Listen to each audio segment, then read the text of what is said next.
Cool. Well, what's up, fam? I'm Alycia Israel. I'm Alycia Israel. Fucking welcome to this episode. No,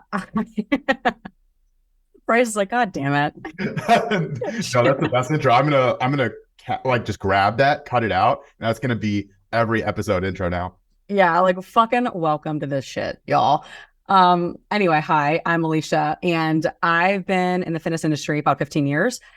And I don't know, when I used to have a bio, it had like all of my fucking certifications and all the fucking shit that I've done. And recently I've just like deleted it. And I'm like, no one gives a fuck anymore. Like they really fucking don't. Like what I think really makes someone valuable to the world is giving a fuck about people, regardless of your accolades and your certifications and your degrees. So what I care a lot about is helping women, just be bad bitches and reach the best functional health that they can. Not just being skinny or like all that bullshit. Like, let's actually be optimal. Like, let's live our best lives. And that's really what my business is. I have an online coaching business that I started, man, a long time ago, but it really took off in 2019. And it's kind of been, ever since then kind of taken off. And that I've done for a while, but then also I just love helping women learn how to make money. So I have a podcast called Be Your Own Daddy, where I talk about being fucking daddy and becoming financially independent. And it is geared towards women, but like obviously anyone can benefit from that because it's not just shit that like women struggle with. So anyway, in a fucking nutshell, I just like helping women specifically step into their power, show up for themselves and just be financially free, whatever that looks like for them. And that's pretty much my vibe. No, that's perfect. That's great. That's an awesome bio. So I'll fill in some of the parts that you left out, I guess. Actually, Like a lot. yeah. Whenever I first figured out and realized who you were, started to like know Alycia Israel, it was from afar because that was whenever you were writing for Elite FTS. And that was whenever I was in college. So I knew who you were whenever I was like a child, basically. And in a lot of ways, I was like, oh shit, like writing for Elite or being sponsored by Elite is like, for me back then, it was the pinnacle. So I was like very up to you. And now obviously like we know each other like really well. So thinking back to then, it's a little bit strange, but do you want to kind of talk about your time spent with Elite, what you did with Elite, like, how they potentially helped you get a foothold in the industry and like where you were able to jump that from? Because Elite, if people don't know what it is, it's an educational company. So they're very geared towards like powerlifting. So powerlifting is very different from what you're doing now. Maybe you kind of talk about like what Elite did for you and like your time spent there. Yeah. So I guess going into it, like how I became affiliated with Elite FTS was in college. I started bodybuilding essentially. And by bodybuilding, I mean figure. And okay, so back then though, that was like what, 2011? That's when figure used to look like what bikini is now. Now figure is more extreme. So I started in figure and was dabbling in powerlifting because that's when I worked for Ben Hartman. Like you've had Ben on your show. Yeah. So like Ben, he was the fitness coordinator of the Akron Rec Center. And when I was a student there, I was a personal trainer and all the things. I worked for Ben and I eventually become his graduate assistant. So if you work for Ben, if you know Ben, like you eventually become a bodybuilder and powerlifter because like that's that's what he influences people among other things. Yeah. Among other things. But so I was very much in that environment. And plus it's cool as fuck, like for women to really see what their body is capable in that way, whether it's bodybuilding or powerlifting. It's truly eye-opening, how powerful you can feel. So loved it, obviously. So that was really where my journey started. But clearly, as a competitor in powerlifting and figure, I start wanting to learn more, right? And so I'm starting to like go on elitefts.com, read their articles from their athletes and like become a fangirl, essentially, right? Like most of us were like, oh, Dave Tate, yes. Like, yeah, like John Meadows, all the things. And so I just was a reader of their stuff and just sort of applying what I learned and all the things. And so when I left college, obviously I got my full-time job at Ohio State, and I was the personal, well, at that point, I was the fitness coordinator of Ohio State doing all the fitness programs. But then I got moved into a personal training coordinator position where I oversaw all the personal training and shit.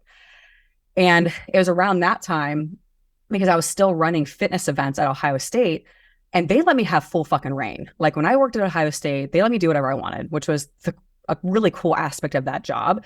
And so I was like, well, can we bring in speakers? Like, can I host like a fucking strength seminar? Like, let's do that shit because I'm passionate about it. So I brought in Julia Ladusky, who, if listeners don't know, she is a very well known in the strength and conditioning world and powerlifting world and bodybuilding world. And she also is an athlete and columnist for Elite FTS. And she was, I think, the first woman to be an athlete for Elite FTS and columnist, if I'm not mistaken.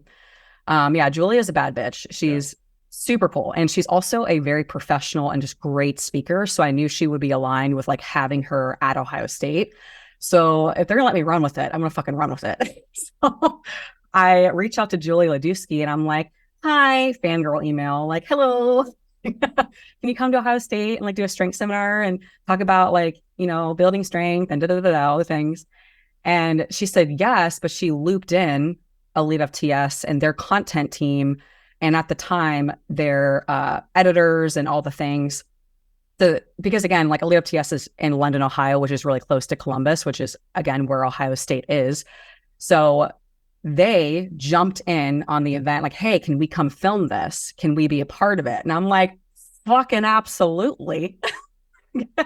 Come on in, y'all. And so they brought their team to film the event of her speaking and everything. And so I got to talking to, I forget what his position was, but anyway, I got to talk to their editing team and content folks. And the head guy at the time was like, hey, like, do you want to come train at the compound tomorrow? Yes. Do you want me to describe what the compound is? Because it's vague if you don't know what that is. Yeah. Okay. Actually, yes. Yeah. So the compound is like this legendary, it's almost like training at Westside. Oh. If you think from the powerlifting world, it's this legendary place that basically it's Elite FTS training grounds. Well, like Gold's Gym in Venice. Like, yes. That's a good example for like bodybuilding. Yes. And it's invite only. It's not an open gym. Like you have to like know someone to go. Really, it was just Dave's training crew that was there, and they would film content in there. And that's also where they would house the equipment that they sell. If they were like in a prototype or if they're messing around with something, they would have it in the gym to use before they actually sold it on the site. So again, in the powerlifting world and in bodybuilding, this was like, I'm going to the fucking Mecca, like absolutely. So I got invited to the compound and I shitting my pants. I was so nervous. Because I was just this little tiny, like not strong, like just like little girl, like going in this huge compound. I was like one of like two girls there. It's all these 300-pound guys like training and lifting 700 pounds and all this shit. And it was just the most intimidating thing in the world. But regardless, it just started a relationship, essentially. And so I started, again, staying in contact with them. I started going to more of the events that they've held. So, they would hold like, again, different seminars. They would call them UGS events, so underground strength sessions that I would sign up for and go to as like a participant. So I just was very much like in their network. And I was still competing at the time and what have you. And I think it was like 2014 when I competed in a bikini show. I switched divisions. I was like, okay, bikini is now jacked. Yeah. So I'm going to go into that. And that year after my show, I came to the compound to train again. And again, content editor folks, they threw me a duffel bag and I opened it and I had a Team Elite FTS shirt in it. And I fucking lost my mind. I was like, really? I was the only like bikini girl there. Like everyone else are like powerlifters, strongman, like bodybuilders. And I'm just like, bikini like, over here. And yeah, so I've been writing for them ever since 2014. So do you still write for them? Yeah, I still do. Really? Okay. So Mhm. I definitely have not been following Elite nearly as much as I used to. Didn't realize that you still wrote for them. That is actually pretty dope. Just in terms of like my relationship to this. So I went to OSU at the same time that you were working there, which kind of odd. Yeah, yeah, yeah. Because I remember like going to the RPAC for class and seeing you walking around in the RPAC. So I was like, I know her. Yeah. Um, and then also like just kind of weird tangential relationship is like Jen Petrosino was one of my teachers. Yep. He was a professor for me. She was my roommate while she was your Yeah, professor, which is hilarious. that is hilarious. Yeah, yeah. But like all of these like very small world type of things in Columbus. And around that time, like I was working at a private gym. My boss was also sponsored by Elite. So I was kind of like in that world peripherally because like I was a nobody, like no one knew who the fuck I was. Like I was just there and I was observing. And it's all like very cool for me to see. Um, but especially back then, like I had this view of you as like, you were an organizer, like you were organizing all of this shit. And that was back whenever you were putting together like a lot of the big like speaking events for Elite as well. Cause I know Oh that yeah.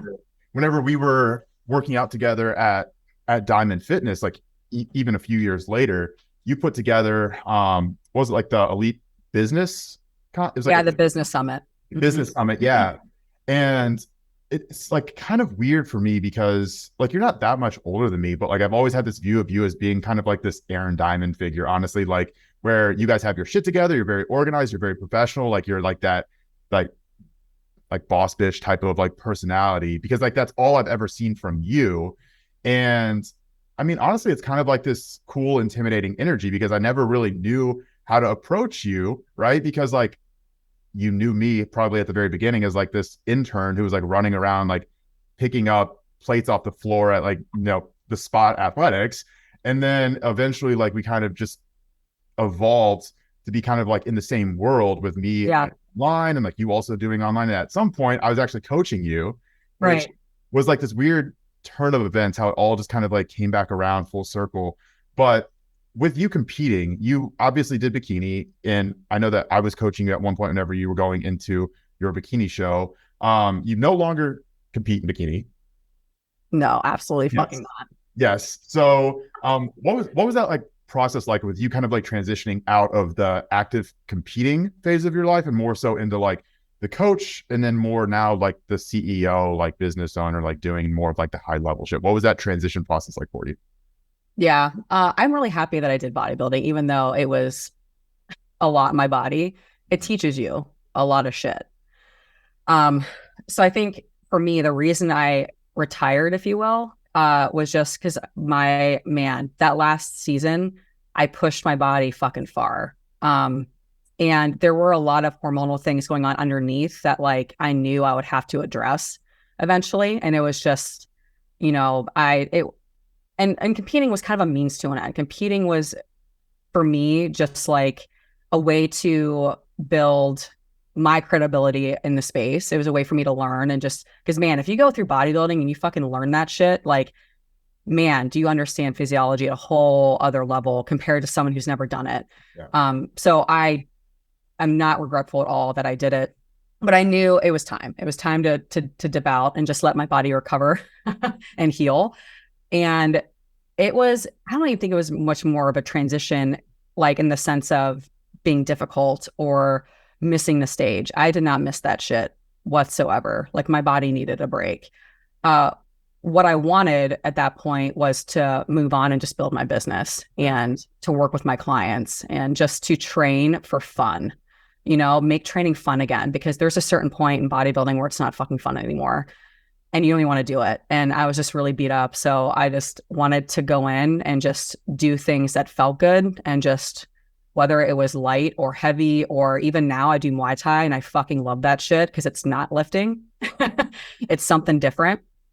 And so it was really focusing on my business because ultimately the reason I was grinding so much when I was at Ohio State and competing and all the things was a means to an end to build a business that was sustainable financially, that I could, again, grow to the point that whatever point that I want, and I realized I can't do that with this full-time job. And I also can't do that while competing because it was too much. right? Like you get fucking brain fog when you compete like that. Like you can't function. At least I could not mentally. I was not at the mental capacity that I needed to be to grow to where I wanted to go. Absolutely. So I had to just make that call of like, what am I doing this for? Like I'm done. Like I want to transition. I want to be fully bought into my business and go all in. And that requires all of my focus and all of my energy and my attention. And so it was just kind of game over after that. I feel like that's a realization that a lot of people who are really in the depths of the fitness world struggle with putting themselves in other people's shoes that have actually made that transition to a different aspect, a different phase of their life. Because whenever you're fully immersed in it, like that's all you know. I feel like fitness is all consuming in a way that not a lot of other things are, because it's 24/7, 365. Like you can never get away from fitness if you're in fitness. Right. There's never a break. So because of that, whenever you're competing, I always have found it, even myself, a few years ago, whenever this was a gigantic aspect of my life, even bigger than it is now, I just could never conceptualize people getting to a point in their life where they're like, training is just like this like peripheral thing. It's like this thing that we do for fun, but it's not this deliberate, I'm gonna go in and train my balls off every single session. I'm gonna build my day around my gym time because I have to be there for 2 hours. Like I have to make sure I get all of my shit in. It has to be super rigid. I just couldn't put myself in other people's shoes that had made that transition. It was very confusing for me. Fast forward to now, I'm clearly there, I was gonna say, I'm like, welcome. Yeah.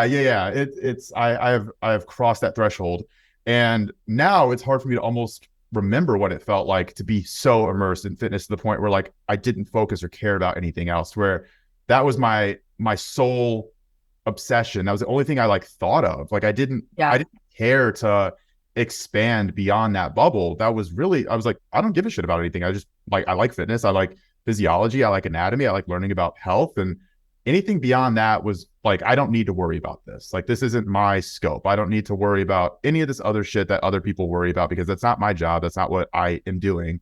Sure. But it's funny that whenever you remove yourself a little bit from that bubble and you start running a business like a business should be run, you need to know a lot of shit that has nothing to do with fitness. Yep. And I mean, that was a really hard reality for me whenever I did start to make that transition more. It's like, all right, I care more about running and operating my business than I do me going to the gym for 2 to 3 hours every day. I was like, I don't fucking know anything. Yeah. I was like, I don't know anything about business. I don't know anything about money. I don't know anything about taxes. I don't know anything about like infrastructure or any of this shit. Like I don't know anything about anything. And that was hard for me. Also being someone who I've always kind of like I've always felt like I'm a smart person, kind of going to that place of, yeah, like I'm smart in one very, very specific niche that not that many people really care about in the real world, right? In the real world, not that many people care about it. Did you ever have that point in business where you were like, holy shit, I don't know anything. I don't know how I'm going to do this. Yeah. I mean, even now today, even it never ends. And I think remembering to like a lot of people who embark on owning a business or running one, their skill set isn't business. They start a business because they turn their passion into that. Yeah. And so at some point you have to make the transition of like, okay, there's a difference between having a passion and running something successfully that makes sense and is intelligent and is smart and sustainable. And so you have to eventually like pass the baton to yourself again, but like a different arena. Yeah. And a lot of business owners don't like that arena because it makes you feel like a noob again, like when we were first in our, for my first exercise science class, like you feel like that again when you're an expert in a field and now, oh, I'm not good at this, or this is new and it's hard and it's annoying because I'm used to being good. Yeah. I'm really great at one thing. And it's a huge ego blow and sometimes people ignore it. Some people put their head in the sand of like, well, I don't like this. It's bringing up shit for me and makes my ego sad. So I'm just going to ignore it and do something else. And they get very distracted and in business and they lack focus and they end up either building a business that they hate or they run it in the ground. And it ultimately doesn't have to be like that. But I think you have to just go into it knowing that like I need to learn a whole different skill set and I have to be okay with being new and not knowing. And who gives a fuck? Yeah. Like, who gives a fuck, you know? But a lot of people, they don't want to be seen at the bottom. They only want to be seen at the top. So it's challenging and in that regard. But the faster you just bite that bullet and just say, hey, I don't know what I don't know. And either you hire help or you research and you just face the ugly shit in your business that you don't want to face and just handle it, then the sooner it is you're on the other side and you are at the top again. So now you have multiple skill sets that you're really good at. And it's a win. Have you ever heard of or read the book? It's called The E-Myth. No. I think that now that's actually like a second or third version. It's called like The E-Myth Revisited. But in the book, it's like a very simple read. In the book, the author breaks down the model of a business owner, and the progression essentially is from a technician, where like what you said, you're someone who it turns a passion into a business. You're the technician at the beginning, right? You're someone who is a personal trainer who is really good with anatomy, with communicating with their clients one-on-one. Maybe you work at LA Fitness and one day you wake up, you're like, I think I can do this on my own. I don't need to give 75% of my cut to LA Fitness. Or maybe you're, a mechanic and you realize, holy shit, like I can do this on my own. I'm going to start my own mechanic shop. Or you're a baker. You're like, I can do this on my own. I'm going to start my own business. Yeah. And then because you're really good at a single skill set that people potentially will pay for, you turn that into a business. You try to turn that into a business, but then you realize that being a technician doesn't mean that you can be an entrepreneur. That's another aspect of this business owner kind of like, triangle, right? Where you have the entrepreneur, you have the technician, you also have the manager. Yeah. And you have to make concessions at certain points. If you own a business, even if you're great at being a technician, if you want the business to grow, at some point you have to pass off that technical aspect so that you can ascend to being an entrepreneur, or you can be a manager, or maybe you hire someone to be the CEO so you can be more of the technician and the manager, right? Like you have to know where your weaknesses and where your skill set lie, and you have to be honest about that if you actually want to run an effective business that makes money, that makes an impact. I struggled like a motherfucker with that concept for a very long time. And I feel like everybody probably does struggle with that. Yeah, for sure. At the very beginning. But I especially was someone who like relentlessly held on to the fact that I was a really good technician. I didn't need to worry about being a manager or being an entrepreneur. And I was also like throwing a tantrum about how people who are better entrepreneurs and managers, but not as good of a technician as me, not as good of a coach as me, were making more money than me. We're getting more clients, more successful. And I was like, I don't fucking get it. It doesn't make any sense. Like they're cheating, like things like that. And it like, it bothered me to my core. And I still see this, I'm sure you do with a lot of people too. Like some people just can't get over the fact that they might be good at one particular aspect of what they do, but that doesn't mean that you can run and own an effective business. Right. You're a good coach, you're a good trainer. That doesn't mean you should own a business. Like owning a business is fucking hard. Yeah. Really, really hard. And I mean, I could point to a lot of specific examples for issues that I've run into with owning and running a business, but I'm actually really curious about like some of the more problematic or difficult decisions or things that you've had to face within your business and growing it up to this point. I could probably actually off the top of my head think of at least one or two. But I would love to hear your own words, because this is something that it doesn't get talked about nearly as much whenever people are hyping their business up and hyping their services up, but everyone fucks up a lot in business. I'm curious to hear some of like your fuck ups. Oh yeah. God, where to begin? I fucked up a lot in business because again, you're a practitioner and then you build the thing. And what happened with my business initially is that I left my full-time job in 2019. And the Instagram world was a different world back then. When I grew my audience, when I grew my business, you could literally just post a selfie of yourself in the gym and you would get 5 applications. Yeah. It ain't like that anymore, fam. Like you can't fucking roll that way. But anyway, motherfucker now. Yeah, it's completely different. So like, anyway, I grew in 2019 and I got cocky. I was like, I'm good. This ain't that bad. Like I'm working a lot and my shit was really inefficient, but like I'm the type of person, like I'm so money driven that I will work myself to death if the income is worth it, because I come from some backstory, just a lot of like financial trauma and brokenness and like family issues growing up and all the fucking thing. If you really care to listen more about that, how I put my dad in prison, go ahead to my podcast episode 2, or maybe it's episode 1.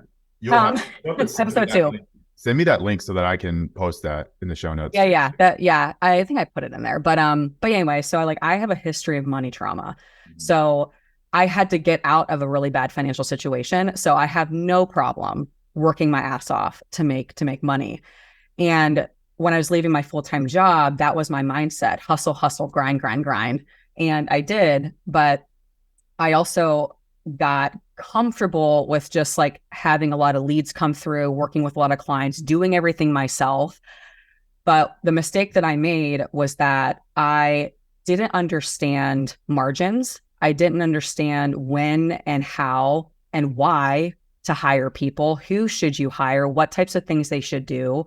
I knew how to manage from working at Ohio State. Like that was something that I feel I had a lot of experience with. But even then, it was next level running your own business versus working for someone else. Like being a manager at a corporate whatever or education is different than running your own business. And so I was scaling incorrectly. I just didn't understand how to do it properly. And so my business got to a point where it was like making 30K months and I was losing money. And I didn't notice it until I was going red. Because I didn't do my P&Ls. I wasn't paying attention. I didn't have QuickBooks. I didn't have an accountant running my shit, like all the dumb stuff. So I would like slowly each month I'd look at my bank account. I'm like, why is it shrinking? And I was also extremely naive because like I had been broke for so long that like I didn't, even if I profited like $1,000, I would be so excited because like it was so much more than I ever had made because I was so broke for so long. So I didn't have concept of like what was actually healthy. And also what was healthy to have in like a savings for a business is like a, emergency fund. No idea. And I look back and I'm like, you son of a bitch, you had no money. Like if shit hit the fan, you would have been fucked. Yeah. But like, I just didn't know. And so eventually I hired a mentorship to help me, like a business mentorship. And I took them to my problem. I was like, here's the thing I built and I totally fucked up because like, I should have hired help in the beginning, whatever, and to figure it out. They look at it. It was IFCA for those of you who want to know, which I also work for them now. But anyway, so I gave them my thing. Here's my problem. Erin Diamond, so one of the CEOs, she was like, oh, we'll fix this in a month. It's no big deal. I'm like, for real? Are you seriously? Like, this is something that I could have done a while ago. Everyone does it. Don't worry. And I'm like, oh, everyone does it? Yeah. Really? Yeah. Okay, good. That makes me feel better. And that's kind of goes to a point of like, people think when they're building a business, they're the only ones who fuck shit up. And I'm like, no, everyone does it. So it's fine. So eventually they helped me figure out how to increase my prices where they should have been, also paying my team appropriately. So I had margin, but then they also had, they were paid more so on performance. And so when the business was able to retain clients, they're paid commission on that retention. And so it was a really like nice, not say agreement, but it was a better structure overall because when the business was succeeding, so was my team. Yeah. And it wasn't like this lopsided shit that was a mess.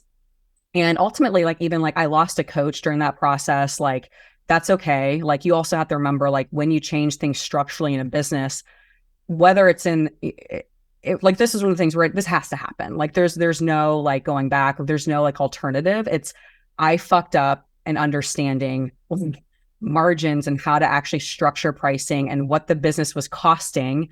And I fucked that up. So you have to own that and be transparent.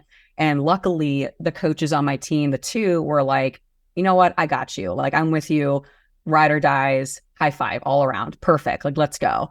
And it all worked out. It all worked out, right? But ultimately, I had to make the hard fucking decision to completely, restructure everything. And at that same year, I changed my entire offer, the structure of it, the marketing, rebrand, all of it, in 1 year. And it was miserable. Honestly, it was really hard. It was really hard. And I gave up all my clients. I was like, okay, I'm going to step in the CEO role. I'm going to listen to everything they're fucking telling me, stop coaching people, like stop doing admin. I hired a VA, like all the things. And it fucking worked. But it was really hard to do it in the moment because you're met with resistance all the time when you build a business because you're doing shit that you've never done before. And sometimes you have to take a few steps back and fix some things before we can start moving forward again. Business isn't linear. So I had to take steps back. My team had to take steps back and trust me. And now we're in a great place because of all that. And now we're hiring another coach. Like I'm scaling now. That didn't even mean to scale, like again, because like I removed myself again from the business recently this past year. And my team literally does everything. I lead them, but I don't do sales calls. I don't coach. I don't do anything. They do social media, TikTok, 80 page. Like they do all that stuff.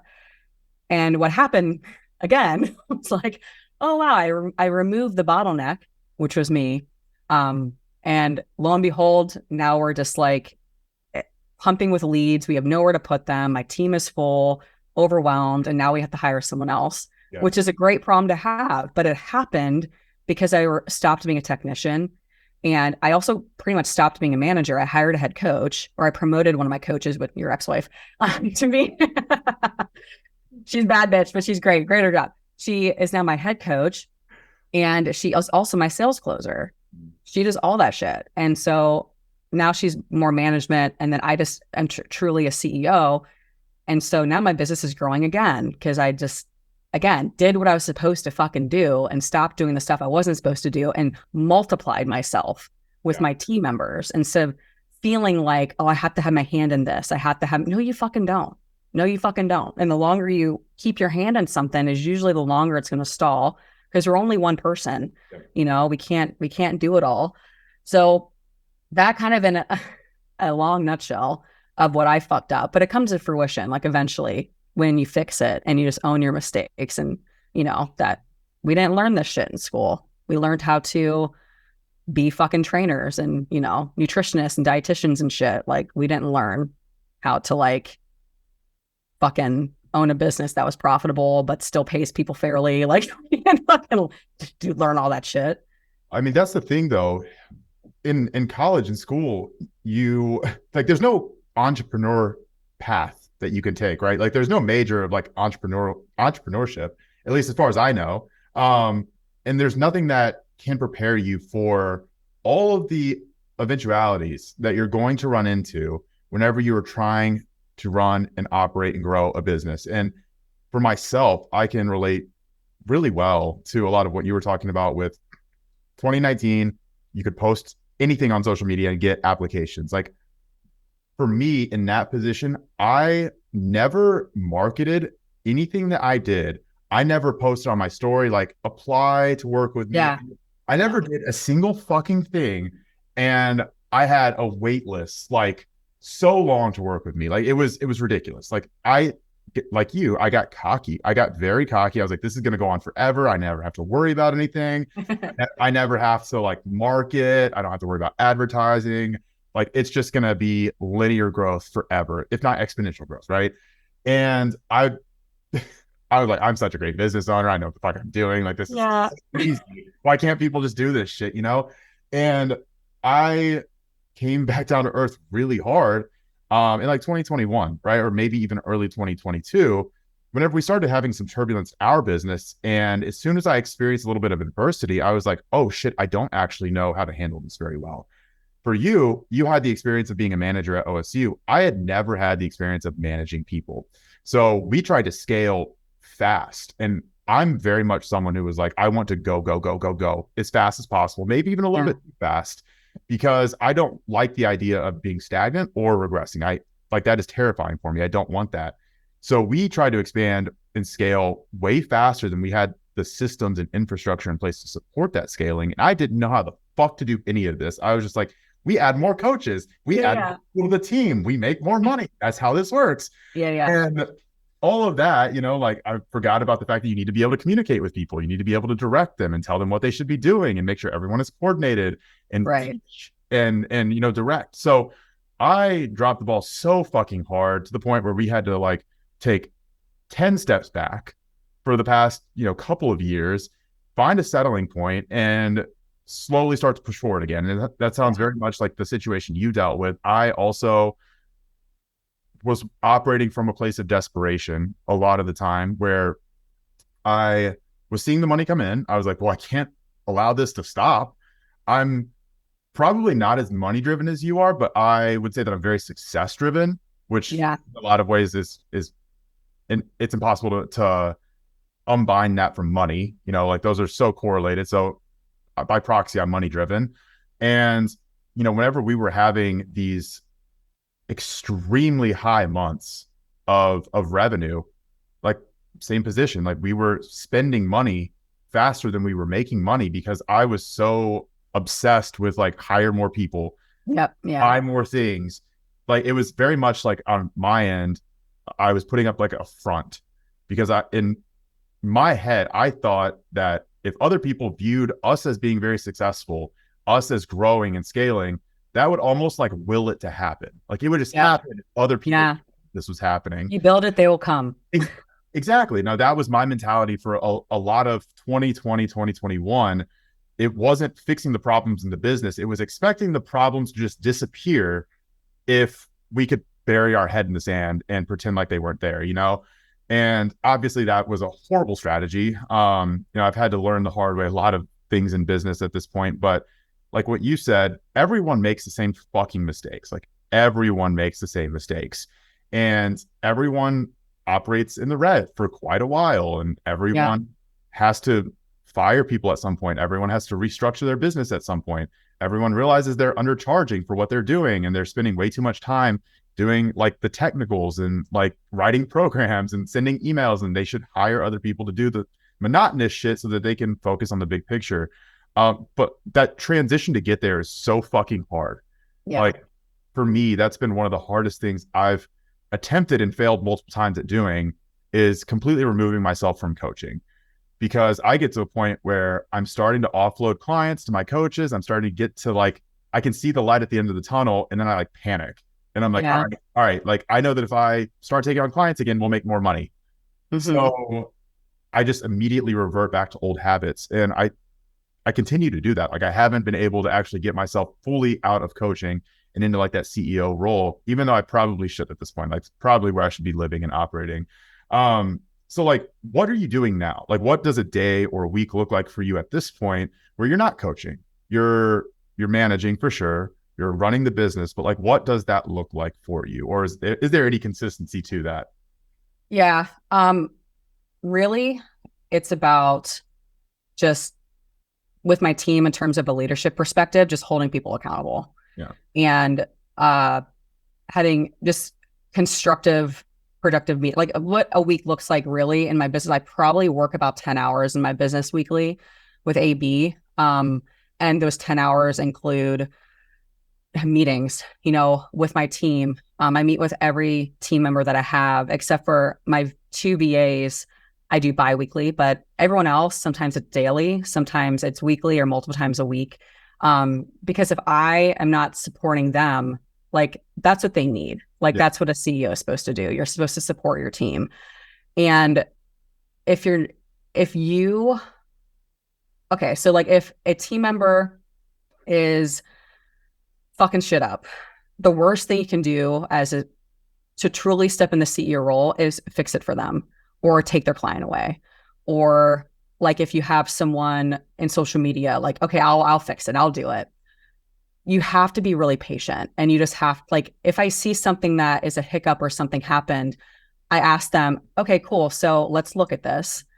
What is your solution? Come to me with your solution. Or, okay, let's look at this conversation. What do you think you could have done differently? You fucking just can't give them the answer. You have to like let them come to the conclusion themselves, and that's how you lead. And you also have to have a really good feedback process. So my week really looks like a lot of meetings with my team and asking a lot of questions and providing feedback and a process that is consistent. Everyone gives feedback the same way. It's never emotional. It's very much based on facts, and no one gets butthurt, right? Because it is what it is. Everyone has to have constructive feedback or else no one grows. And I actually prefer, I love, having a week where I'll get feedback from whether it's a client or maybe it's a conversation in social media where something got fucked up. That's good because you get information. Yeah. I'm like, what this client just said is amazing feedback. I'm so happy they said that because now we can get better. Now we can change something. It's never bad. It's never bad. So really it's leading your team in a way of there's no such thing as you fucking shit up. It's just a learning opportunity. I don't expect y'all to be fucking robots. You're all human. I don't expect you to be perfect. Please do not expect me to be perfect. Don't put that shit on my shoulders. I'm not.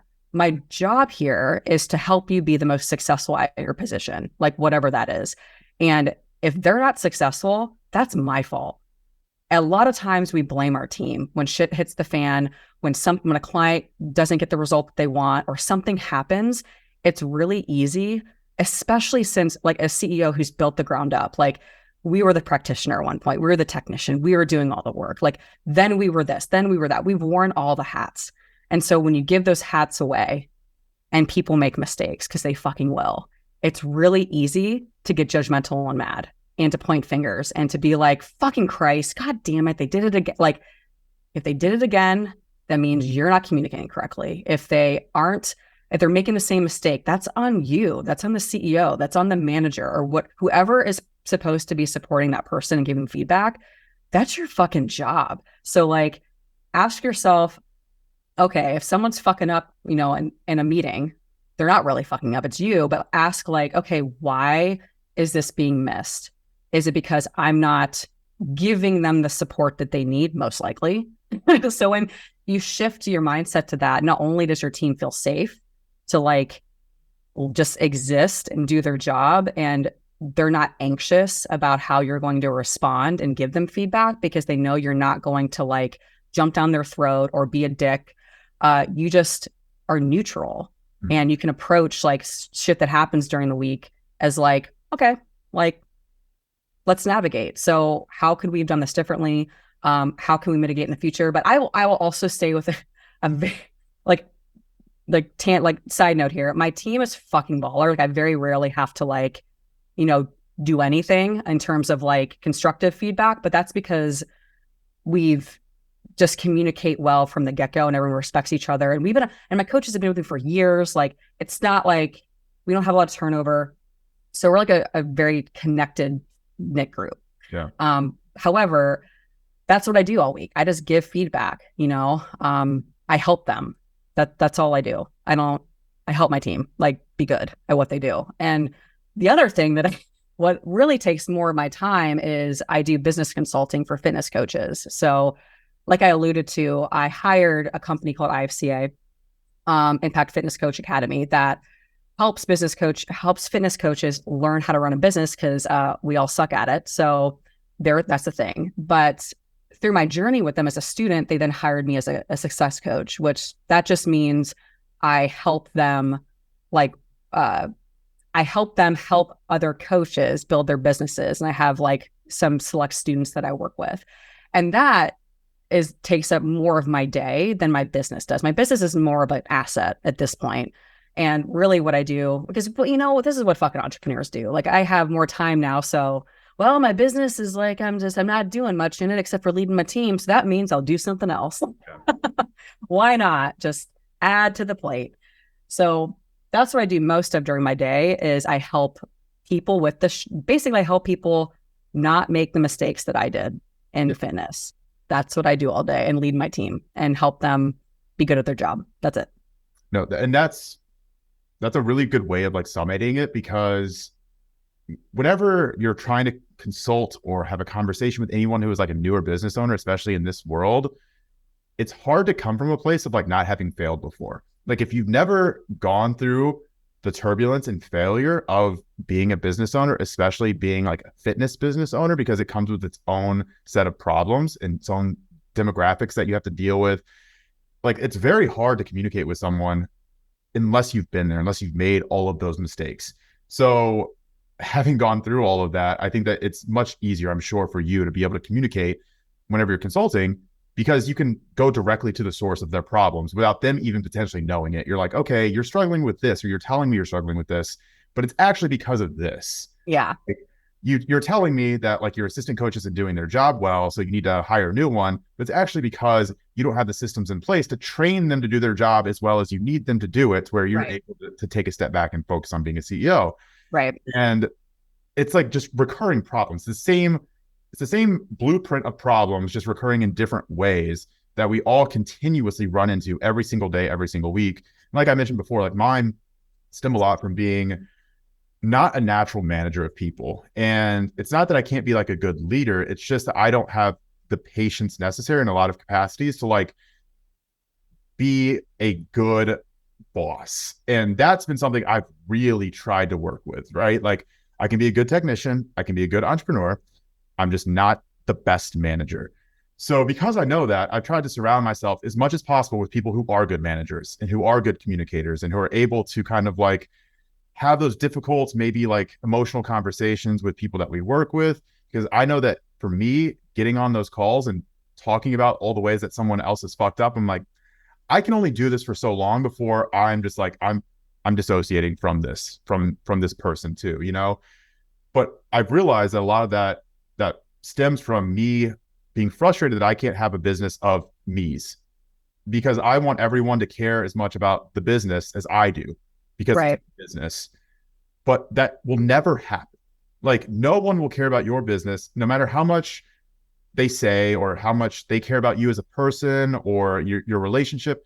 Your business is your business. You're the one who grew it, started it, suffered at the beginning, like went through all of the like growing pains of going from one client to 100 clients to, you know, like potentially, you know, 6-7 figure business.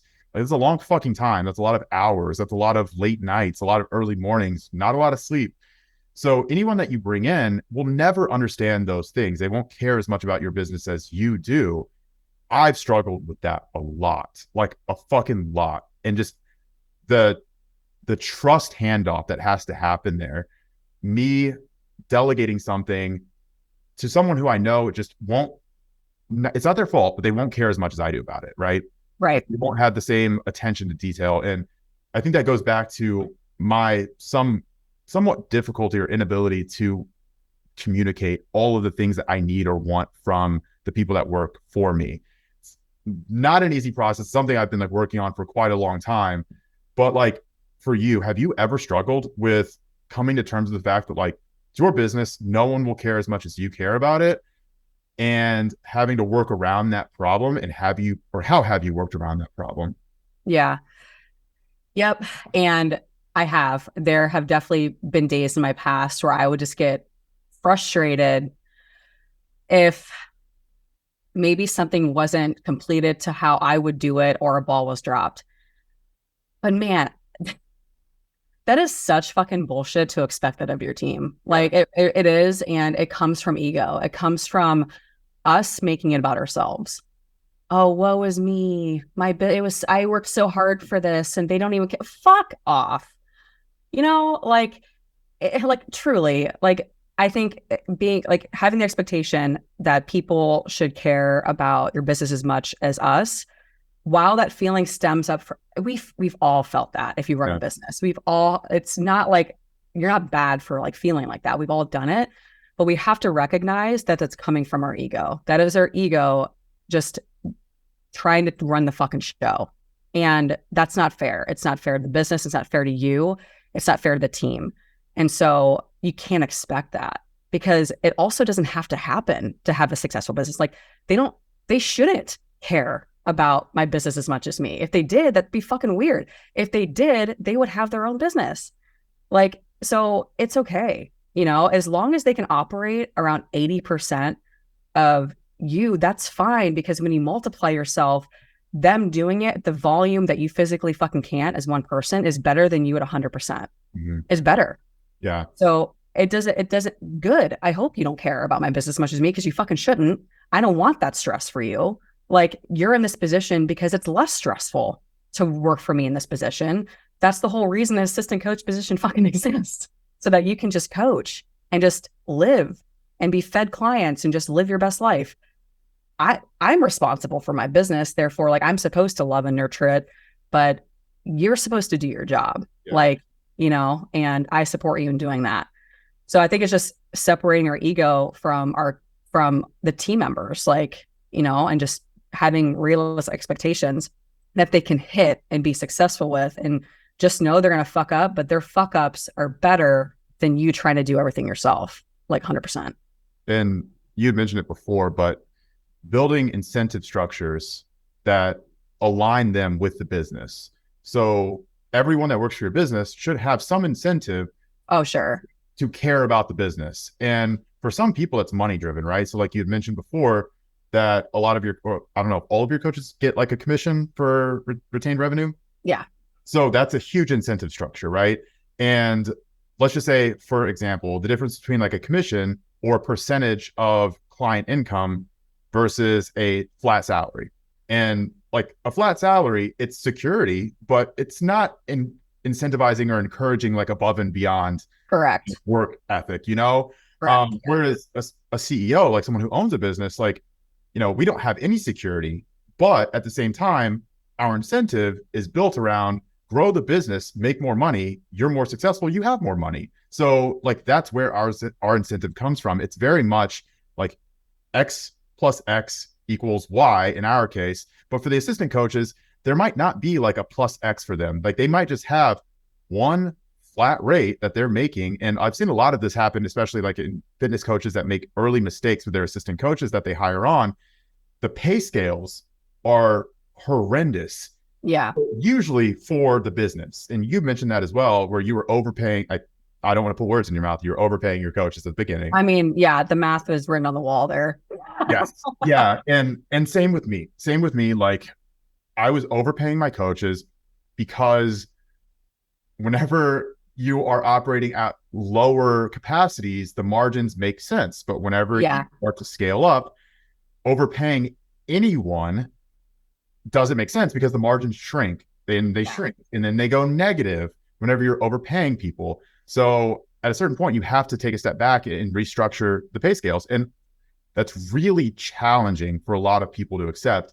So what our business did was we switched it to an incentive laden model, right? So it's like, okay, like everyone is going to have a base security for their pay, but also if you hit these benchmarks, you get paid X bonus. And you can potentially make a fuck ton of money if you do really, really well. If you, retain your clients, if you maintain above X amount of clients, if you bring in X amount of revenue for the business every month, then we're going to give you a gigantic bonus because we're making money, so you can make money. And then the potential idea of, having promotions later on, right? So like you mentioned, Alex, she's promoted to head of sales, head coach. Like, there are incentives potentially laden in every single business. I found that like nascent coaches, like immature coaches that don't really know what they're doing, or business owners especially, I feel like it's the better way of just describing it. They don't understand how incentives work. Right. Because they don't have the time to think about those things. So whenever you hire an assistant coach, it's very easy to say, cool, I'll pay you, 70% of all of the clients that you work with, right? Right. But then that it's really hard to walk back in the future. Yeah. So later on, whenever you have to have that conversation and say, hey, by the way, you taking 70% of every client that you work with is actually losing me money. Yep. And it makes no sense for me to continue to pay that from a business perspective. That's a very hard conversation. And I've had to deal with that. You've had to deal with that. And just in general, beyond incentives, I found that money conversations are hard. Like, no matter what you're talking about, whether it's a good conversation, we're like, hey, we're making a lot of fucking money. Great job, guys. It just feels weird to say that. Like, have you noticed that? I know that we're going to talk about money because that's something you really enjoy talking about, but I find talking about money, whether it's like in a negative or even a positive way, it feels uncomfortable for me. Yeah. Yeah. It felt like that until I made the change with my business structure, and my two coaches were on board, and we just did the thing. Because I realized, it's only uncomfortable because society says we have to keep it a secret, or there's things that only the CEO should know in terms of financials. I don't believe in that. Like, I showcase, we do culture calls every week every month with my team. And I tell them, what type of revenue we brought. And I tell them the margin we're hitting. I want them to know. Yeah. I want them to know what a healthy margin is. I want them to know where the money is going, in my company, because, the more transparent you are, then the more your team will trust you and the direction, and they'll feel safe. Right. And so they know that if they perform well, the business performs well, everybody wins.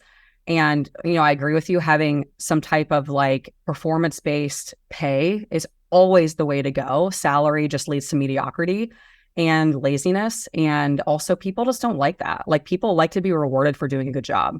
I hated being paid a salary when I worked my full-time job, because I would bust my ass and fucking Joe Schmo down the road, who was the same, like who, similar positions, but like he would make drastically more and he would just sit on his ass all day. What the fuck? Yeah. Like that sucks. That's what drives people out of jobs, is they're like, fuck this. They want to know they're doing good. Right. So I love like performance-based commission and however anyone structures it to make sense in their business, but it keeps A players on your team because it gives them something to shoot for. Yeah. There's no like, oh, you're capped, you're done. No, like it's amazing when team members want to grow in your business, when they want to like do other things. But I just feel like the best way to get over money conversations being awkward is just to be fucking honest and open up your shit. Like, I don't give a shit. Look at my database. Look at the money coming out. I don't care. Like, yeah. Look at it. I'm not mismanaging it. So not only that, if my team knows what's going on, it holds you accountable, right? Like, I'm not going to do dumb stuff with the money that I have because I'll have to talk about it, Yeah. And I think I don't know. That's just how I operate. Some people might not agree with that and, live your best life. I don't care. But I'm not, I want them to know that you guys are good. Like, we're making profit in the way that we should. It's healthy. And you guys are making the money you want to make. And that's fucking great. Mm-hmm. Sick. Everybody wins. Cool. And I still, as a CEO, pay myself less than anyone on my team full time. I don't give a shit. Like, it's not about me. Everything stays in my business. Everything stays. So it's like, I don't need to pay myself 6 figures to feel good. I want my business to grow. My business is an asset. I'm not going to take money out of it so I can get a pedicure.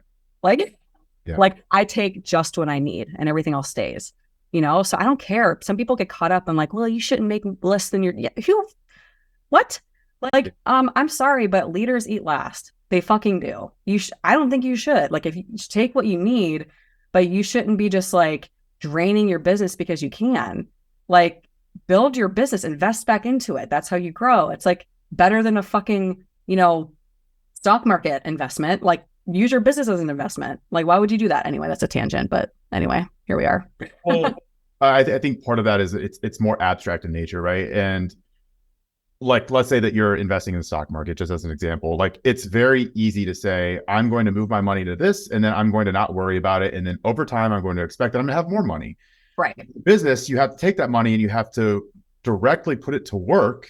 Yeah. In a productive way. So it's you making more decisions with that money. So there's a lot more overhang with it. Sure. And you're oftentimes like, if you're just looking at that money sitting in a bank account, you're like, oh man, I could do a lot with that. Like, yeah, there have been times whenever, for us, like we've had a good amount sitting in that checking account. And I'm like, this feels like I should take some, like this like I should give myself a bonus, and the reality is that no, you shouldn't. And the reason for that is because for every peak that you have in your business, you're going to have equal troughs. So you're going to have really fucking bad times.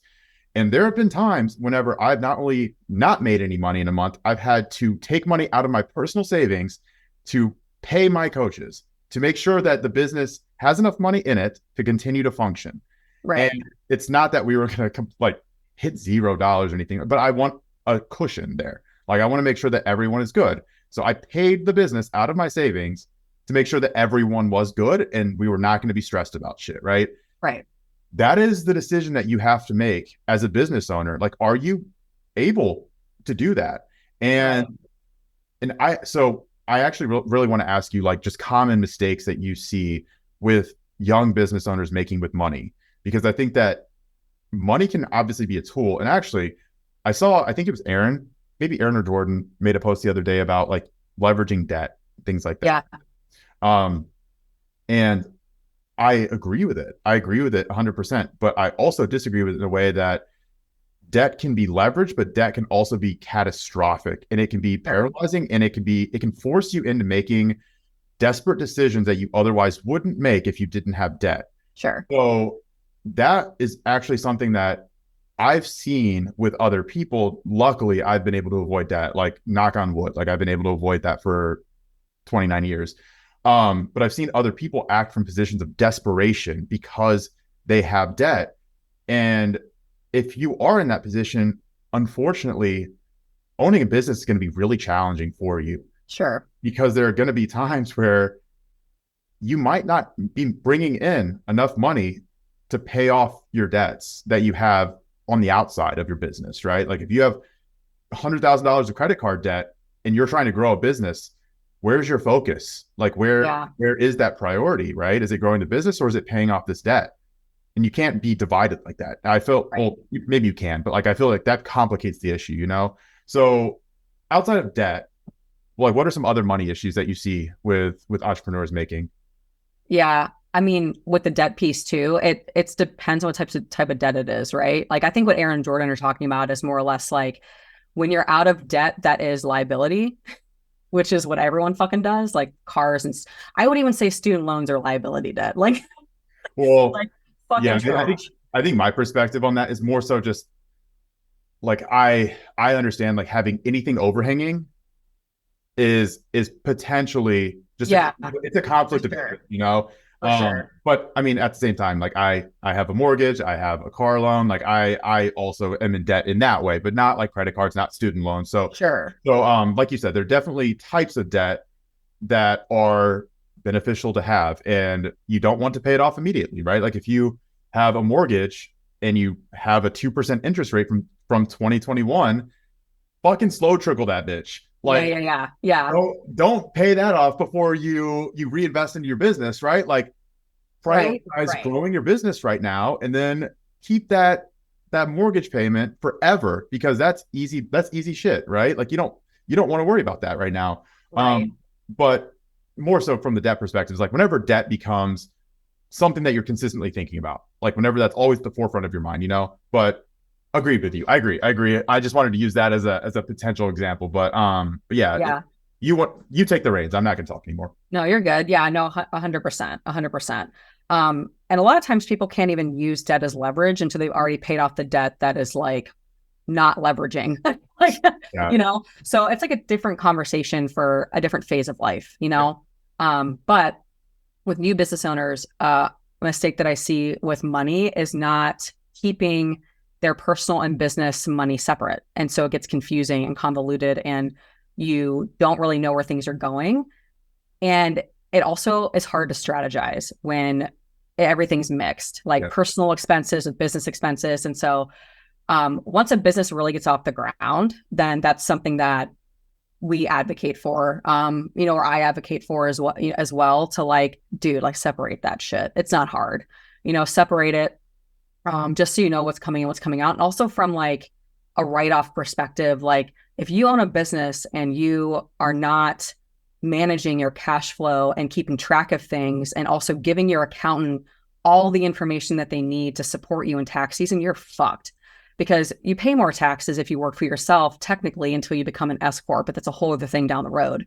But like, if you're not keeping track of your write-offs, then you're not using the tax incentives that are provided for business owners. Because owning a business does not have to be a huge tax burden, but it is if you don't know what you're capable of doing in terms of write-offs and all that. And if you don't have an accountant that works with small businesses and they don't understand, like that's a big thing. And so you'll end up paying more in taxes than you thought.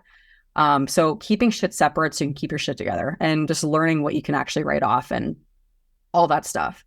That's a big one. And then ultimately with money as well, I feel like a lot of new business owners, they try to scale too fast. and they don't just fucking take the profit, y'all. Be a sole entrepreneur for fucking 5 minutes.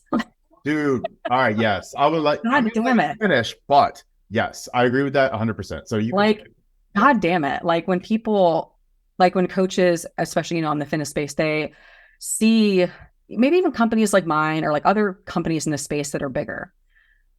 Like, and they want to be here now. And it's like, do you though? Yeah. Do you though? Because there's something to be said for just being a practitioner and taking like owning the business and also operating it for a minute. Give yourself some fucking time to like manage that cash flow, but also to like take some profit, because when you scale, you will lose profit, at least in portions of it. Like there's like almost like steps to scaling. Like if you take a step, you're probably going to lose, but the next step you'll gain it back. Like it's like steps, right? So like you have to know what step do you want to stay at. And a lot of times they don't see it. They're like, well, I want to scale because I want to make more profit, or I just want to grow my business. But I'm like, well, is growing your business what you want to do, or do you want to make more profit? It's different, right? Because you can make, what if who has a better business? A business that brings in 500K a year, but they profit like, 200K versus $1 million business that profits 200K. Which one's healthier? Which one's better? Which one's easier to operate? Which one's less stressful? Sign me up for the $500,000. All right, all day. It's counterintuitive. It's counterintuitive though, and I agree vehemently with this point, and this is something I recommend to everyone as well. And also, what I recommend is if you are going to scale, if you are going to hire, don't hire an assistant coach first. No, like hire a VA first, hire an accountant first. Like hire people that are going to support you on the back end of the business while you're continuing to be more efficient in being that quote unquote technician, if that's what you're trying to do in that, especially in the fitness world, right? Like if you're in the fitness world, if you're a fitness business coach, you are usually providing the service as well as running the business at first, right? So you're still that technician, you're the coach, you're the face.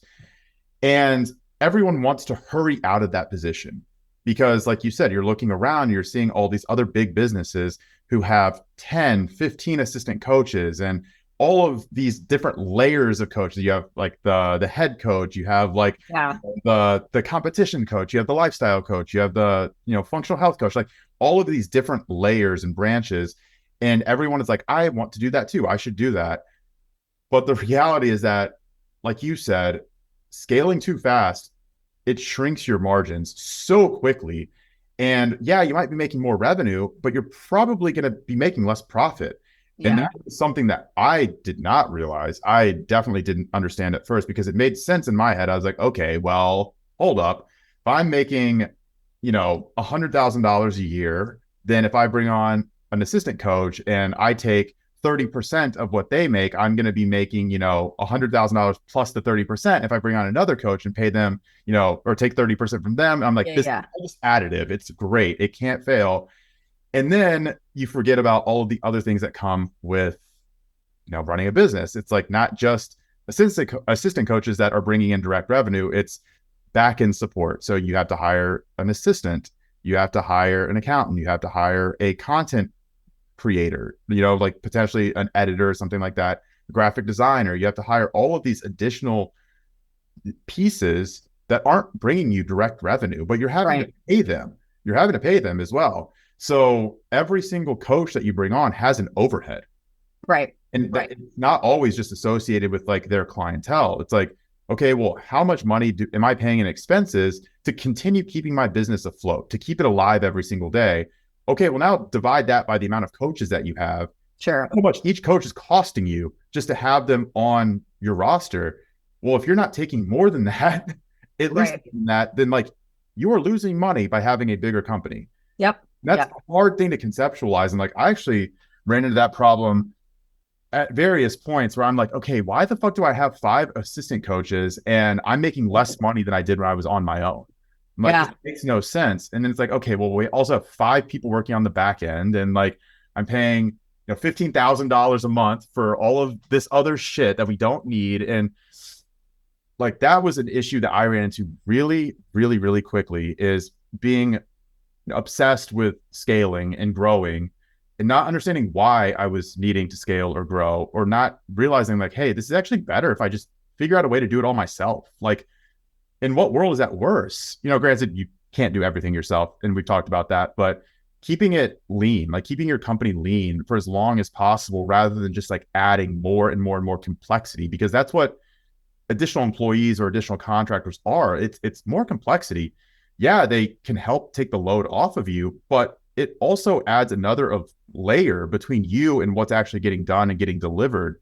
And the more layers that you add, the more that you have to be a good manager, and you have to control all of that going on. And like, the further removed you get, the harder it is to control. Like, you can't control every single thing. I've struggled with that. And I know that a lot of people struggle with that. And I'm glad that you said it, because I was thinking it, but scaling too fast is something that I think everyone has to suffer through at some point. And they have to realize the mistake they made, and they have to fire people, and they have to like It's good for you. Builds character. Well, like, going back to the ego thing, like admitting that you have to scale down your business is brutal. Yeah. Like, that hurts in a deep way. And yeah. and kind of like what I was mentioning before, a lot of like the perception of the fitness space, especially with like what we do, is like you have to outwardly portray that you're very successful. Like, online, on social media, like there's an expectation of like, hey, you have to continue to bring on more clients. You have to continue to win, you know, more awards, more competitions. You have to bring on more assistant coaches and like do all of these additional things, because it's this illusion of growing. Yeah. The illusion of like being at the forefront of everyone's mind. Like, oh shit, like, you know, P2, like they brought on another coach this month. They must be doing pretty well. Like, I'm gonna get them out, you know? And that was the way that my brain was working back then. But now I'm like, wow, we waste a lot of fucking time pursuing this like ridiculous path that makes no sense to me at this point. But back then, it just seemed like the only logical way to grow the business. Right. Yeah. And that comes from bodybuilding too. I feel like the bodybuilding world operates like that with their big, massive teams and all this shit.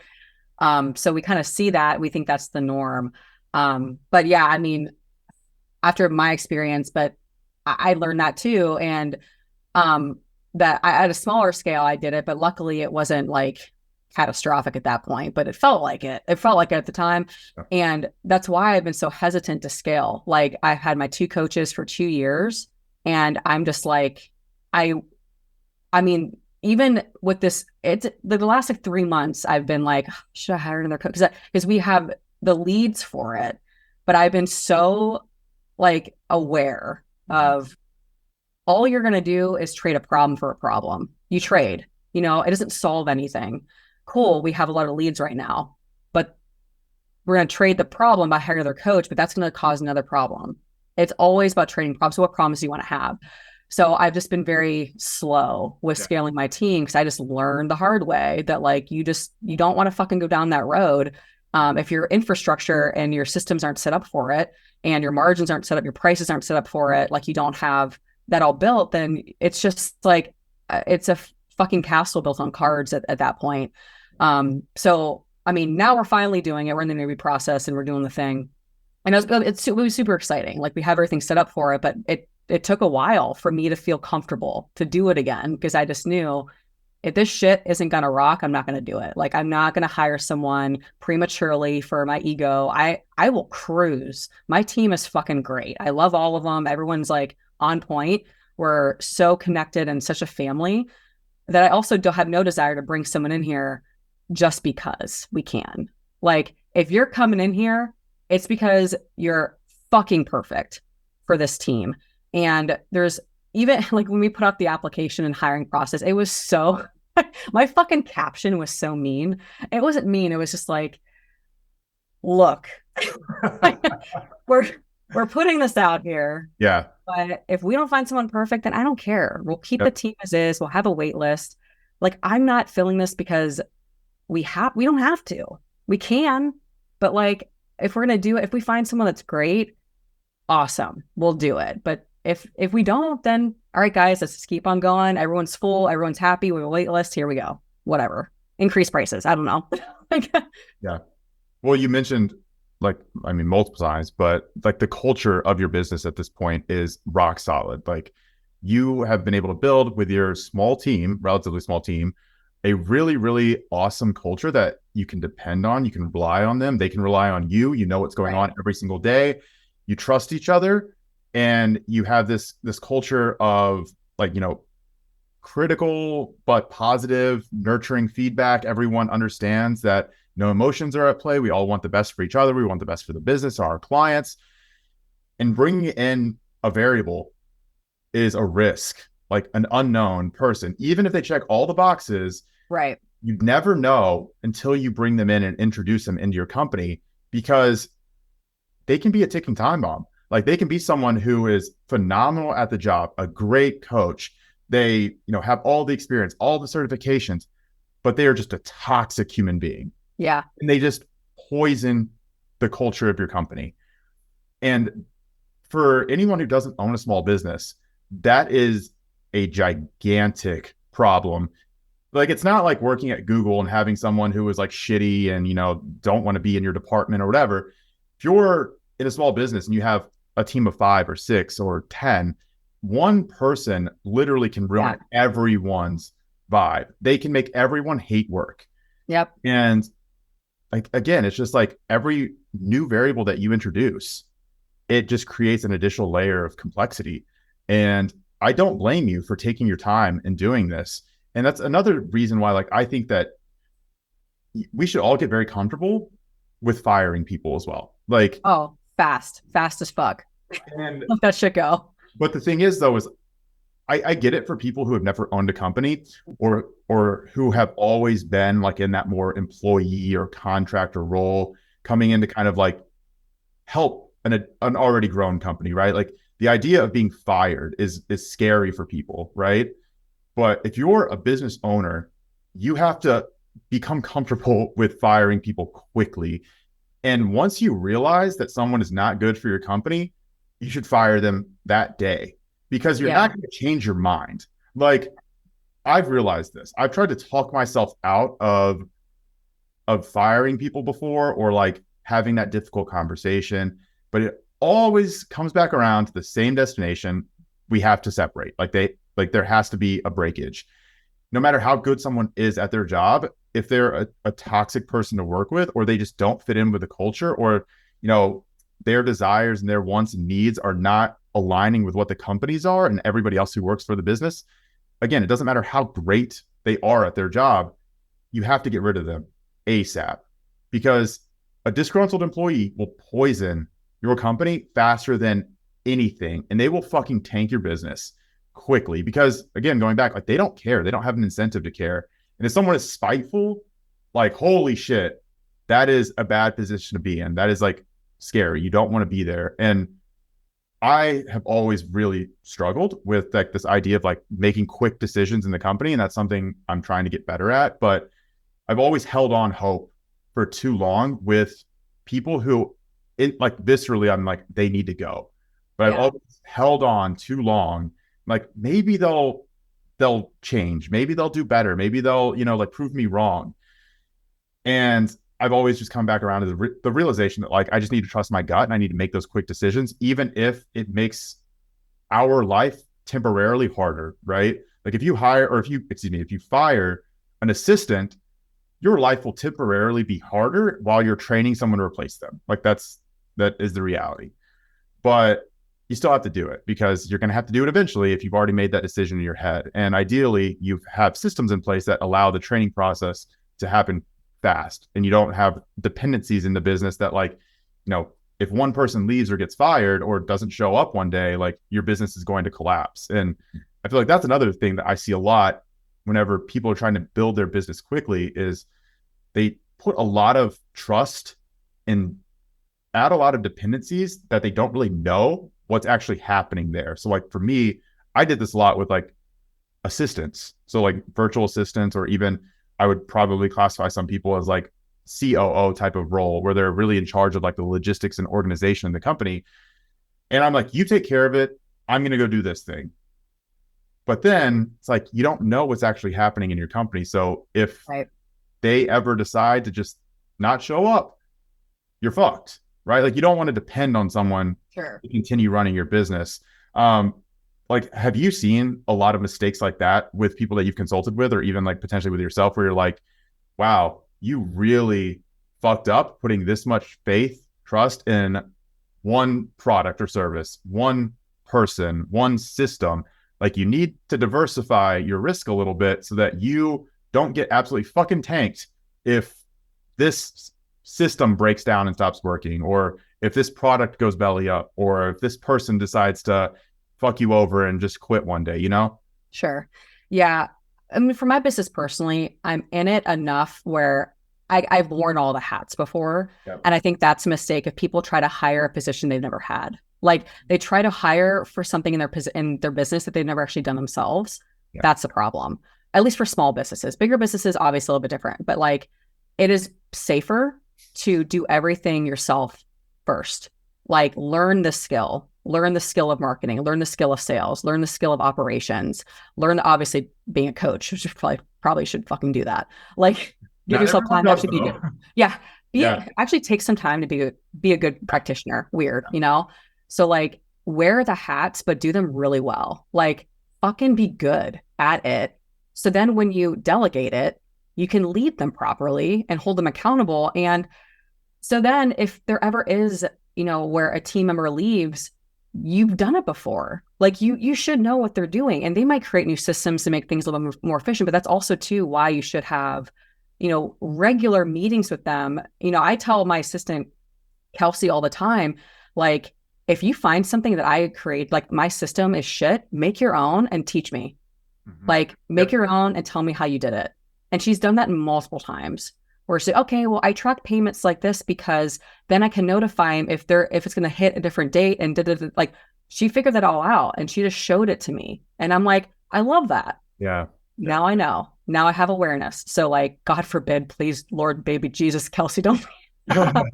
Also having like SOPs, right? Like having a place where like all of these procedures are categorized, they're all annotated, like you can go through it. And even if your assistant is sick one day, you can go in and see like what they do on a daily basis. For sure. Go through and follow steps from 1 to 100 and do their job for them or pass it off to someone else. And it can be done by, a monkey, right? Like that's ideally the way that your business should be set up. It should be set up in a way that like every single thing is documented down to like the nth degree to be made very easy, not only for like, the people doing it, but also potentially for someone who you're going to train in the future, bring them on, or even, God forbid, you have to do everything yourself again one day, right?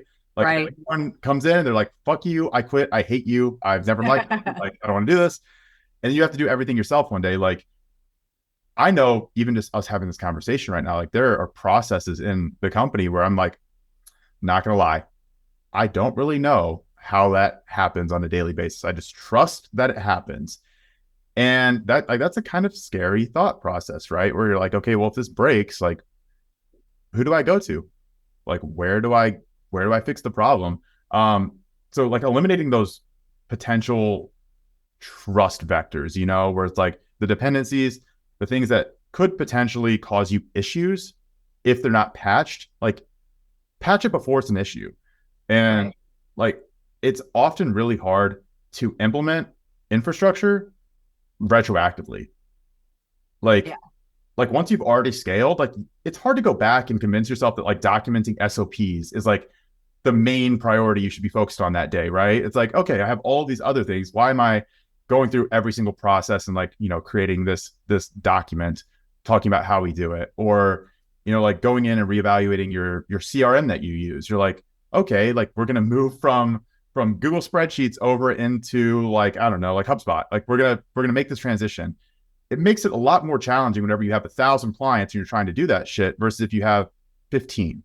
Right. Right. But I mean, that's one reason why I really encourage people to like take the time to understand what infrastructure in your business is supposed to look like when running a business, like a business, not as a passion project. And like you mentioned at the beginning, like you share your financials with your team. Like you put it out there, it's not a big deal. Well, like that's how publicly traded companies do it. Like, if you're Apple, like you have to publish quarterly reports telling everyone how you spend your money. Like that is a thing. There is no sleight of hand that's allowed. I mean, that is fraud at that Right. level, right? So if you want to run your company like a real company, like these are the things that you should start thinking about doing. But most people miss that step. Yeah. It's just hard to think about doing that stuff whenever you could be focusing on like making more money that month or that week, or like, taking on more clients, because those feel like they should be more important in that moment. Like, is that something that you see often? Yeah. Well, I think it just comes down to how people like think about money and um like not understanding that it can be like money doesn't always have to be this negative, like, ooh, taboo thing. Yeah. It's powerful. It's everyone fucking needs it. And so you also have to ask yourself too, if you're afraid to share, why? Are you doing shady shit, bruh? Like maybe you should do some inner work, Like why are you afraid to share your financials with your team? Or maybe it's like there could be shame involved. Like maybe there are poor financial decisions that have been made that have to then be, accounted for. But you know what? Like having a team, that knows everything like that, it helps you be accountable. Like I said, like I I mean, I don't think I would be frivolous anyway, even if they didn't know. But I like the fact that my team is well aware Yep. as to what happens every single month, that they can just go in and fucking see it. I don't care. Yeah. I like that. Because also, too, what happens if like the business ever goes red? I want like my team, my leadership team to know, like, okay, like this is a problem. Why? Let's problem solve.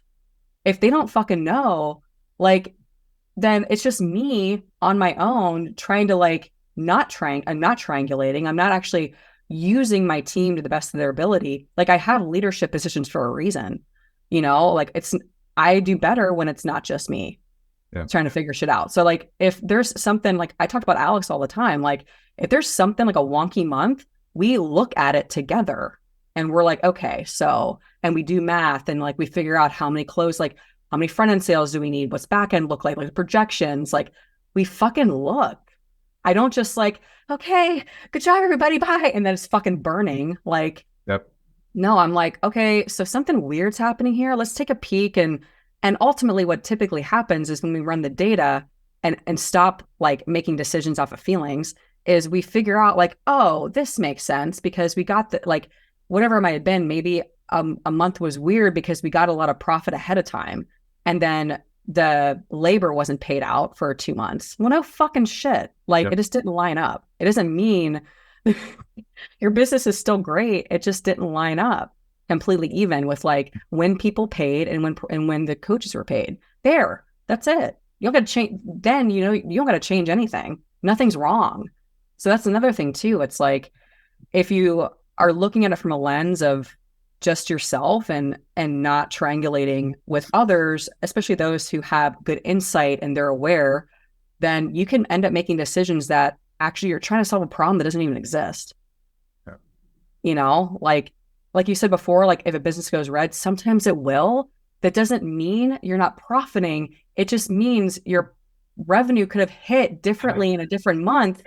And then you paid it. Just you have to look at everything on average and like, okay, well, yeah, but so yes, people just need to realize like if you don't talk about money, you're not going to make more of it.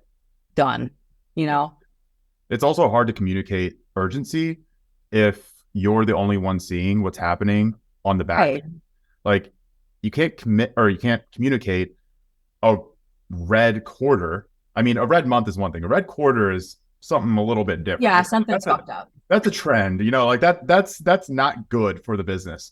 But if you had a red quarter or, like income or not income, like profit margins have been like steadily declining for the past like 2 or 3 quarters, or you have no applications coming in, and that's been like this stagnating issue for the past year, right? Like all of these big things, it's very hard to communicate with your team, just telling them, hey guys, like we need to do better.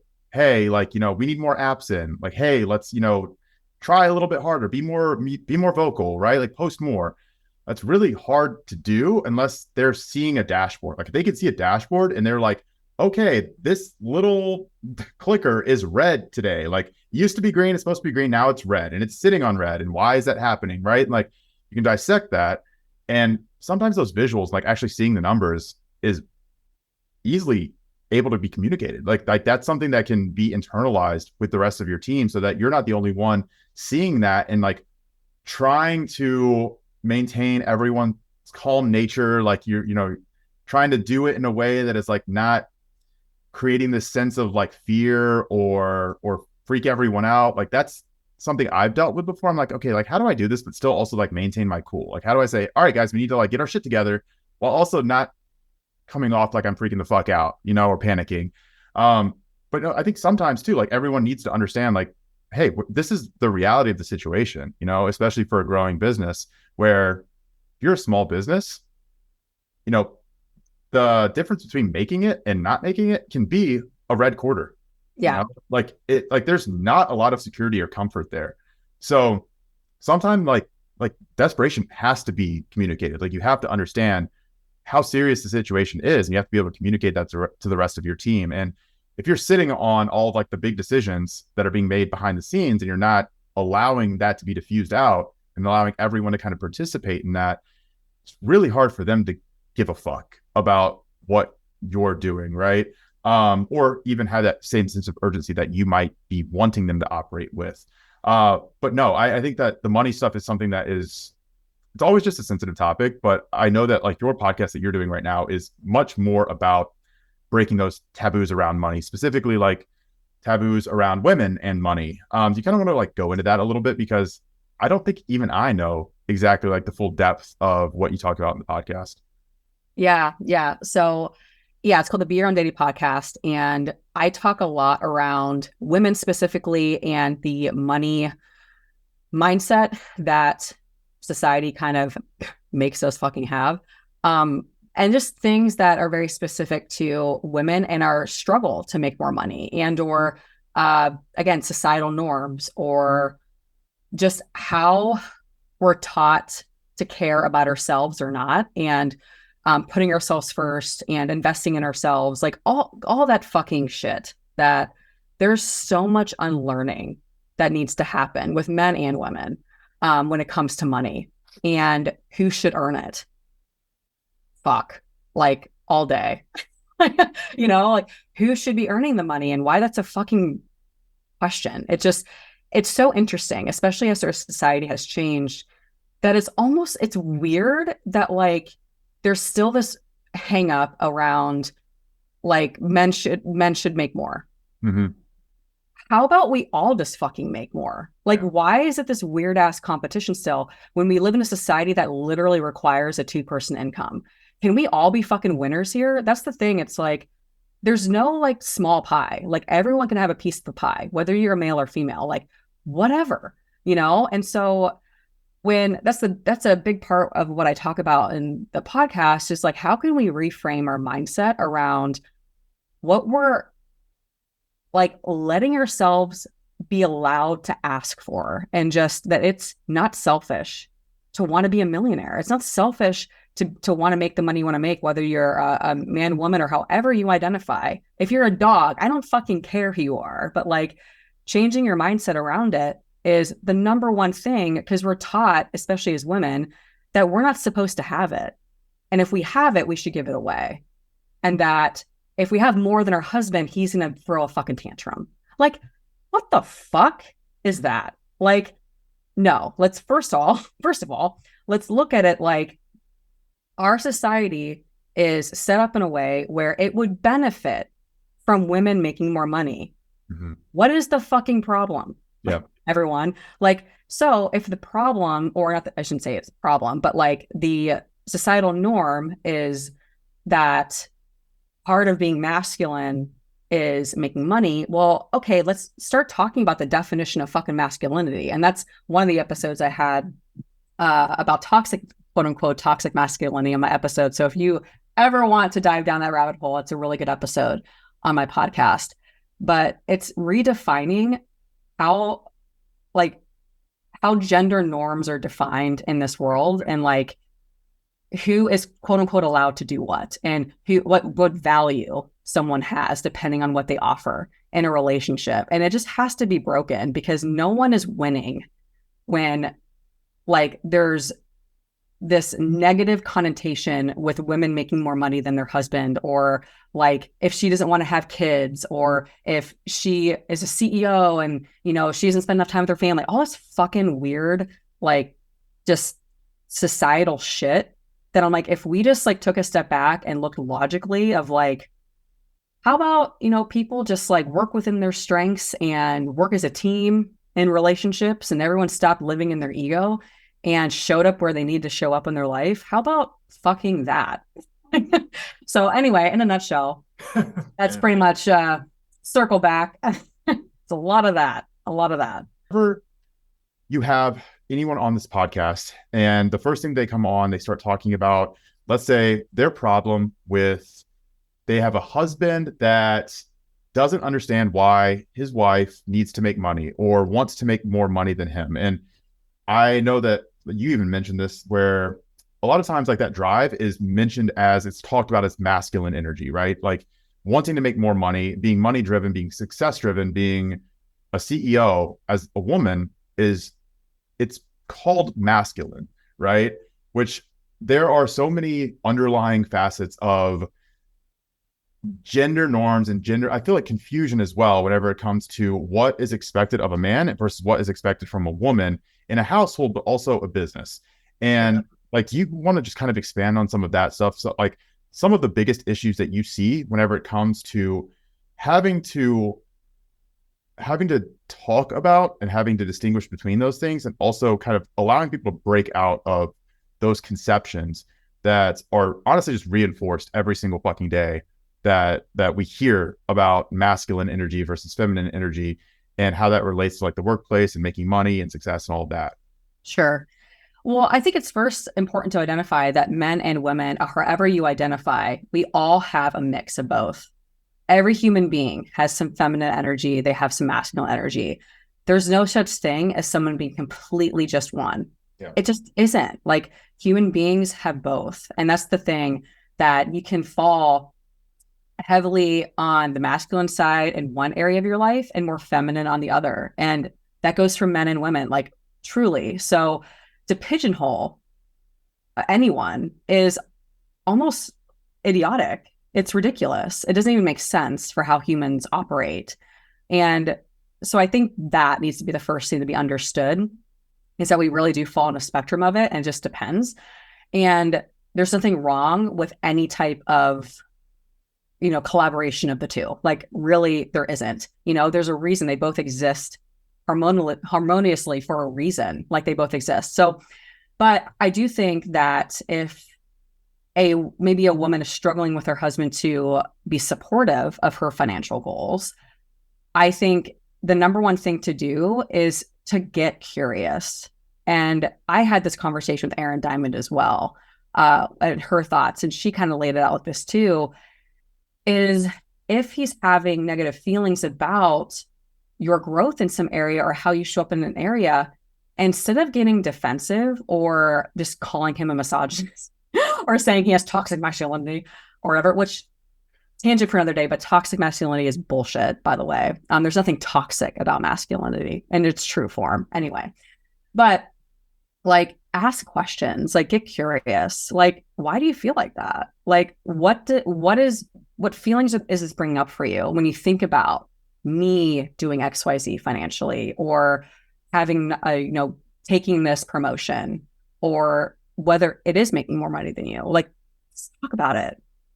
Come on, just open up a little bit, and just having conversations to see where it's coming from, because that's really what you need to do. Like, because it might not be coming from this, I want to like bring my wife down place. It could be coming from a money trauma that he has, where he feels like, if I'm not the provider, then, you know, how am I going to support my family? Like, it could be coming from that. And like, when you get down to the root of it, I think it's really important to like have those conversations as partners, right? Because usually it's not malicious. It's coming from a place of trauma, or a place of like, you know, they want to feel valued. And if you're stepping in a role that traditionally is valued as a man's thing, and you want to step in that role, like that could bring up shit for him. Doesn't mean that he's a bad person. You just got to have a conversation and be on the same page. And maybe that looks like going into couples therapy to have also a licensed therapist to help you walk through it. Right. So everyone can win. Right. But like, he's most likely not being a dick. There's just shit that society has told him that he's supposed to be. And if you want to be that, then it's not fair to be a dick about it to him or to feel offended because he's been told that's what he's supposed to do. So it's kind of just like having an open conversation, just getting curious, asking questions, and just being open. Yeah, I think it's also really important to understand what type of partner you want. Like, yeah, that too. That too. Because some people are dicks. Yeah, well, yeah. So like no such thing as toxic masculinity. Like there's toxic people though. Right? Yes, there's toxic people, but that shouldn't be associated with how like feminine, you know what I'm saying? But yeah, toxic femininity. No, and I'm sure that you've heard this analogy too, like the fullback and the cheerleader one. Like just what you're trying to look for in a partner. Like, do you want a fullback? Do you want someone who's going to be there with you every step of the way and sometimes lead the way? Or do you want someone who's going to be on the sidelines doing all of like the small things to make your life easier while you're doing, you know, the business, like while you're making the money, right? But it's hard to expect your partner to be both. And that goes for men and women. And I'm sure that you know this, but this has been something I've struggled with in the past, right? Like I haven't really understood or known like what I even want my partner to be or do, what role I want them to fulfill, because I'm focused on what I'm doing, but it's like, what do I actually need? Like, what do I need from my partner? Do I need them to also be as driven as I am and like think the same way that I am? Like, do I want a Jordan and Aaron situation, or do I want someone who can be like supportive of me and what I'm doing? And that's okay. That's okay. Well, there's also plenty of people out there that have no desire to own their own business. Like they're not entrepreneurial. Like they prefer to be in the background. They prefer to help their partner with their pursuits. Like it's not them being relegated. It's that, like that's actually what they want. Like they don't desire to have that pressure on them. And like even Lex and I have had this conversation. Like Lex, my girlfriend, like she's not someone who wants to own her own business. Like that's just not who she is. So for her, it's so much more natural to just do all of the small things around the house for me, like, you know, potentially run errands, like plan shit, right? Like if we're going on a trip, like she loves planning, like that is her thing. I cannot fucking plan to save my life. Like I can't do that shit, right? Like, but she knows if there's something that she needs me to do or needs me to be at, she'll like just send me a calendar invite. If it's on my calendar, I'm not going to forget it. And it will get done. But like you can't tell me something in passing because I'll immediately forget it. Like it'll go in and out. But like that communication it's allowed us to get to that point where like I know that from her, like the things that she gives me are exactly what I need from her. Like that I don't need anything else. And some people are going to be in the opposite boat where like they're going to have someone who is a cheerleader, who is doing all the small things, but that's not enough for them. Like they're not appreciating it as much as someone else might, as much as I might, because they need a fullback. They want a fullback. They want someone who's going to that's going to be there with them in the business at all times, problem solving, making more money, like figuring out ways to do things and like grow and continue like to propagate. And understanding what you're actually looking for and what you need is, I think, just as important as understanding like who you are in that framework and in that situation too. And like figuring out like your own pursuits and how to, again, not be masculine or feminine, but like just exist and be like the person who you want to be, regardless of sex, regardless of, you know, any kind of norms or traditions. And I think that is incredibly important as well. So I think that's a good note to wrap up on. So is there anything that you want to say before we dip out, other than obviously like plugging yourself and your business and your body? Yeah, I know this is a great combo. Yeah, I mean, where you can find me, Instagram is where I hang. So just, it's my name, Alycia Israel Hard. And yeah, Beer on Daddy podcast. That's also where I drop an episode every week where you can rant and swear and usually, you know, just talk about a bunch of shit. So yeah, that's all I got, bro. That's good enough for me. I'll accept it. All right, dude. Thank you so much for doing this. Yeah, absolutely, dude. All right. Peace.